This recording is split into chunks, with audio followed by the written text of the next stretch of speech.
Hello everyone, let's begin. हमारी society में cancer को लेकर एक स्टिग्मा है कि मतलब रिलेटिव्स को पता चल जाएगा, वो क्या सोचेंगे, फ्रेंड्स को पता चल जाएगा, वो पता नहीं घर में अगर कोई बेटी या बेटा है, किसी की शादी होगी नहीं होगी, हस्बैंड क्या सोचेंगे, वर्क प्लेस पे लोग क्या सोचेंगे, तो मतलब उसको कैसे डील करना चाहिए और उसकी कितनी परवाह करनी चाहिए।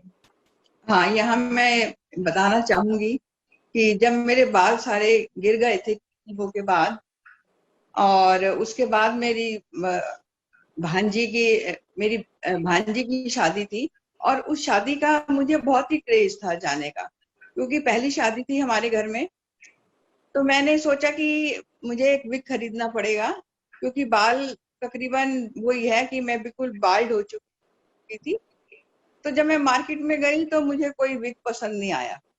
और उस वक्त जिस कंडीशन से मैं गुजर रही थी, तो मैं आईना भी नहीं देखना पसंद करती थी, कि आईना देख करके मुझे अब खुद की आंखों में आंसू आ जाते थे कि ये मेरे चेहरे को, मेरे इवन आंखों की भौहें तक उड़ गई थी।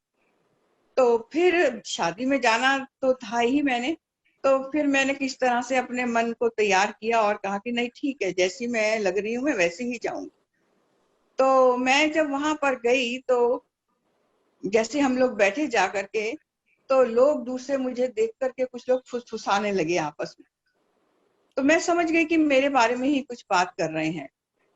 तो हिम्मत करके एक दो लोग मेरे पास आए और उन्होंने कहा कि आंटी, आप कुसुम आंटी हो? मैंने कहा हाँ बेटे, हाँ।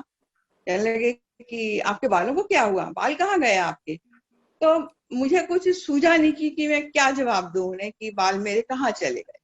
लेकिन उस वक्त मेरा मन ये हुआ कि मैं यहाँ से भाग जाऊं उठ करके, कि मैं शादी में क्यों आई यहाँ पर, कि सब लोग मुझे अजीब सी नजरों से देख रहे हैं। लेकिन खैर, मैं जब वापस आ गई, घर वापस आ गई, तो मेरे में एकदम से बहुत चेंज आ गया।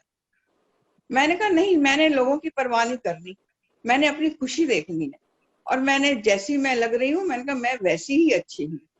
और आज जो ये स्टाइल है, ये मैंने कभी सोचा भी नहीं था कि मेरे बालों का स्टाइल ये वाला हो जाएगा। और मेरे स्टाइल को देख करके जो मिलता है वो यही कहता है कि आंटी, हम भी ऐसा स्टाइल बनाना चाहेंगे जब हम बुढ़े हो जाएंगे। मतलब बाल कलर करना छोड़ दिया तो बुढ़ों की श्रेणी में बुढ़ों की हम उसमें कैटेगरी में आ गए। लेकिन ये सब कुछ बड़ा अच्छा लगता है कि रिस्पेक्ट बड़ी मिलती है मुझे। और सब लोग जरूरत से ज्यादा मेरा ध्यान रखते हैं। तो धीरे धीरे सब कुछ ठीक हो जाता है, मुझे ऐसे लगता है। हाँ, लेकिन लोग शुरू में तो दूर ही रहना पसंद करते हैं, क्योंकि कुछ लोग ये समझते हैं कि शायद ये हमें भी ना हो जाए कहीं। जबकि ऐसा कुछ नहीं है, ऐसा कुछ नहीं है। कोई ये डिजीज ऐसी नहीं है कि एक से दूसरे को हो जाएगी। लेकिन हाँ, जो इस दौर से गुजर जाता है उसको नेचुरली कुछ परेशानियों का सामना भी करना पड़ता है, लेकिन अल्टीमेटली सब ठीक है। जी जी जी। डॉक्टर रीना, आप कुछ ऐड करना चाहेंगे इस पे? आप म्यूट पे हैं, you will have to unmute yourself. Sorry. हाँ, मैंने सभी लोगों की बात सुनी। तो मेरे को 2016 अप्रैल 2016 में हुआ था। एंड बीइंग एन एनेस्थीसियोलॉजिस्ट, मैं रेगुलरली ऑन्को के केस, कैंसर के केसेस करा रही थी यहाँ पे गाजियाबाद में। तो मैं तो एज एनेस्थेटिस्ट करा रही थी, तो मुझे सब कुछ पता था कि किस तरह से कीमोपोर्ट डलता है। बहुत सारे कीमोपोर्ट खुद ही डाले थे, तो इसलिए आइडिया तो सभी कुछ था। और जिस दिन मेरे को लंप मिला मॉर्निंग में 8 बजे, मैं जा रही थी, तैयार हो रही थी ड्यूटी के लिए, तो मेरे को लंप मिला। तो इट वाज शॉकिंग। बट लेकिन मेरे को लगा कि अब तो फाइट तो अकेले ही करना है, और पहली बार लगा कि अपने लिए जीना है। तो मैंने सबसे पहले अपनी जॉब से रिजाइन किया फॉर 6-8 मंथ्स। मैंने कहा मेरे को छुट्टी चाहिए। एंड देन खुद ही जाके अल्ट्रासाउंड कराया, उस दिन का पूरा काम भी किया, और उस दौरान मैंने सब प्लान किया। Basically I was on both side the table. I was a doctor also and I was a patient also. तो फिर ड्यूरिंग माई ट्रीटमेंट वो सब तो डिसाइड करने में मुझे ज्यादा दिक्कत नहीं हुई, बिकॉज मेरा ग्रुप ही ऐसे ऑन्को डॉक्टर्स का था। तो उसके बाद लेकिन मैंने उस ड्यूरेशन में जब जो चीजें फेस करी और जो मुझे सपोर्ट मिला अपने फ्रेंड्स से और अपनी फैमिली से, तो मेरे को लगा कि मुझे पेशेंट्स की हेल्प करनी चाहिए। तो उन्हीं दिनों मैंने एक डिसाइड कर लिया कि मैंने एक हेल्पलाइन स्टार्ट करी 1:1 पे। कि पेशेंट्स के लिए हेल्पलाइन की पेशेंट, क्योंकि बहुत सारी बातें जैसे बताया कि डॉक्टर से पूछने में हिच होती है कि हम स्टूपिड तो नहीं लगेंगे, लेकिन आप पेशेंट से पूछ सकते हो जो कि कर चुका है फील। प्लस दूसरी बात ये होती है कि जो उस चीज से गुजर चुका होता है वो ज्यादा अच्छे से बता पाता है उन चीजों को कैसे हैंडल करना है। नॉन मेडिकल वाली हैंडलिंग तो पेशेंट ही बता सकता है।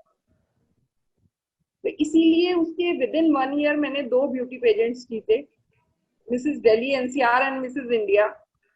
और अभी मेरा मिसेस इंटरनेशनल में जाना था तो लॉकडाउन की वजह से रुक गया, वो श्रीलंका जा रहे थे हम लोग। तो बाकी मेरी हेल्पलाइन है और प्लस जो है अब एक सपोर्ट ग्रुप भी मैं स्टार्ट कर रही हूँ जिसमें मैं कैंसर सर्वाइवर्स और प्लस वो फैमिलीज जिसमें अर्निंग मेंबर कैंसर से डेथ हो गई है, तो वो लोग जो क्रिएटिव काम करते हैं, कई बार होता है कि फैमिली चलाना बड़ा मुश्किल हो जाता है उसके बाद कई लोगों के छोटे छोटे, तो उन लोगों का जो क्रिएटिव काम है उसको कलेक्ट करके we will plan an exhibition and वो उससे कुछ उन लोगों को अर्निंग हो जाए। ये सारे जो डर होते हैं, how do we deal with it?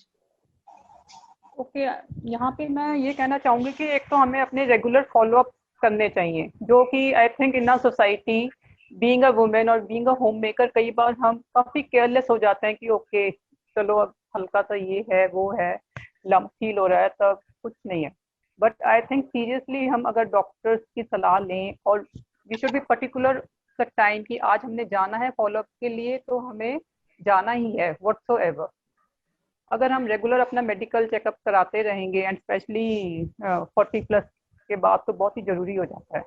And no doubt एक आफ्टर गोइंग थ्रू, चलो जैसे हमें भी एक बार हो चुका है तो somewhere back of the mind that fear is there कि what if, that big fat if is always there कि व्हाट इफ ये हो जाएगा या अपने बच्चों के पास आउट ना हो जाए, तो ये फियर तो हमें रहता ही है कहीं ना कहीं।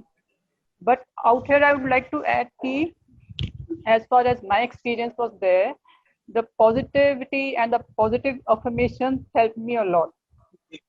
कहीं ना कहीं अपने आप को पॉजिटिव रखना, बिजी रखना, तो वो positive affirmations and the positive attitude helped me a lot. Dr. Mansi, would you like to say something about the recurrences and also something about the genetic part of it? So basically fears are of various kinds in this situation, beginning from the diagnosis कि एक बस ये cancer word है, word का भी fear होता है। कई बार तो पेशेंट इस बात का भी फियर हो जाता है कि कैंसर डिपार्टमेंट में मुझे रेफर करा है, तो बाहर बैठे बैठे वो कैंसर डिपार्टमेंट का फियर हो जाता है। So fears are at various levels and various aspects involved in this. Disease का फेयर, फिर ट्रीटमेंट साइड इफेक्ट्स का, एंड देन फाइनली रिकरेंस का फेयर। इसके बारे में भी सब लोगों ने बताया अपने एक्सपीरियंस।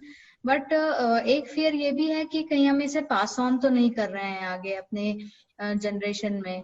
सो बेसिकली जो हेरिडिटरी ब्रेस्ट कैंसर है वो 10 to 15% ही होता है, और हो सकता है कभी आपको जेनेटिक टेस्ट भी उसमें एडवाइस किया जाए। सो एक प्रॉपर पेडिग्री चार्ट उसमें प्रिपेयर होता है कि कितना कौन फर्स्ट डिग्री रिलेटिव है या कौन कौन पॉजिटिव है कैंसर के लिए, और उसके बेसिस पे एक रिस्क असर्टन होती है कि क्या आप हाई रिस्क कैटेगरी में आते हैं, और उस हिसाब से प्री जेनेटिक टेस्ट काउंसलिंग होने के बाद में वो जेनेटिक टेस्ट एडवाइस होती है, और वो आपको ये बताती है कि क्या आपको जेनेटिक वैरायटी ऑफ कैंसर है या नहीं।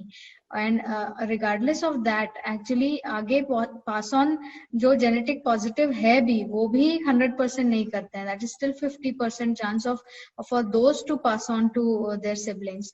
तो अदरवाइज जो हम कहते हैं जो एनवायरमेंटल या जिसका हमें कारण नहीं पता है वो जो कैंसर है उसमें तो ये रिस्क सर्टन करना बिल्कुल पॉसिबल नहीं है। तो एक ये जो सोशल स्टिग्मा भी रहता है कि इनके फैमिली में कैंसर है तो वहाँ शादी नहीं करनी है, ये सारी चीजें जो है ये बिल्कुल बेसलेस एंड मिथ्स हैं एक्चुअली।